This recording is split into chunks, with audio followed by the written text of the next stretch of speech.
കുറച്ച് തിരക്ക്. എന്ത് തിരക്ക്? പിന്നെ ആൾക്കാർ ഇങ്ങനെ വന്നോണ്ടിരിക്കാണല്ലോ ഇവിടെ. അതായത് വിശദമായിട്ട് സംസാരിക്കണം. ഇപ്പൊ വിളിച്ച് സംസാരിക്കാൻ നേരില്ല. എന്ന് പറഞ്ഞാൽ എങ്ങനെയാ? എന്ന് വെച്ചാൽ പിന്നെ കാണാം.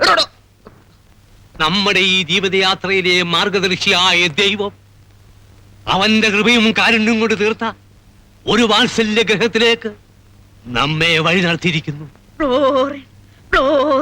ഈ പകൽക്കാലമത്രയും അവന്റെ നാമത്തെ സ്തുതിക്കുവാനുള്ളതായിട്ടാണ് എനിക്ക് തോന്നുവാൻ സാധിക്കുന്നത്. ആയതിനാൽ അവൻ എന്നേക്കും ഈ ഗ്രഹത്തിന്റെ നായകനാകുന്നു.